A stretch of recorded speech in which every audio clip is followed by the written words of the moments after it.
चालाक जेठानी। रानी एक खुशहाल परिवार की लड़की थी।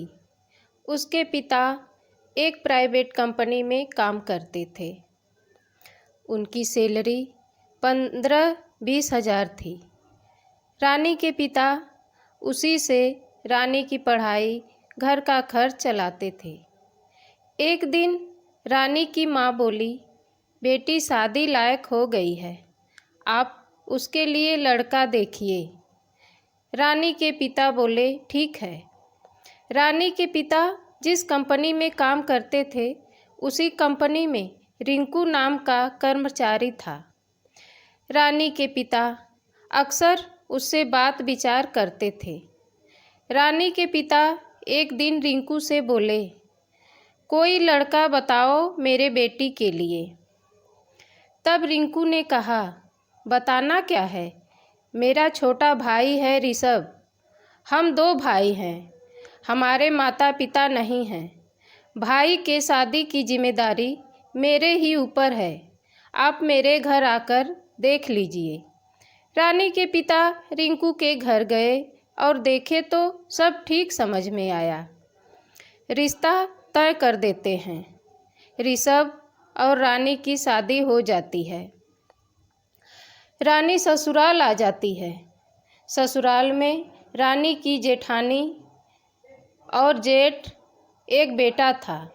रानी की जेठानी बहुत ही चालाक थी। वह बीमारी का बहाना बनाकर हमेशा बेड पर पड़ी रहती थी और रानी बहुत ही भोली थी। रानी घर का सारा काम करती, साथ में उसके बेटे का भी ख्याल रखती। एक दिन रानी की जेठानी रानी से बोली, मेरे पति मेरा ख्याल नहीं रखते, तुम ऋषभ से पैसा मांगकर मुझे दे देती तो मैं अपने को दवा ले आती। रानी तो भोली थी, मान गई। ऋषभ एक होलसेल के दुकान पर काम करता था। ऋषभ की सैलरी ज़्यादा नहीं थी। एक दिन जब ऋषभ घर आया तो रानी बोली, दीदी को पैसा दे दीजिए दवा के लिए। ऋषभ बोला, ठीक है। अपना पॉकेट खर्च रखकर सारा पैसा रानी को दे देता है। रानी अपने जेठानी को सब पैसा दे देती है।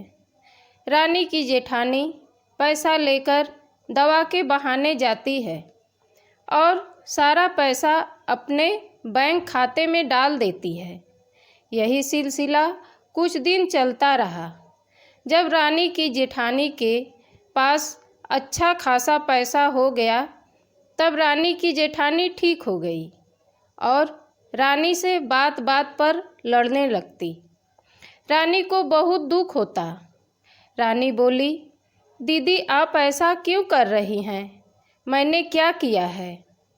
तब रानी की जेठानी बोली, तुम अलग हो जाओ, तुम्हारे साथ हमको नहीं रहना है। वहीं पर ऋषभ भी खड़ा था।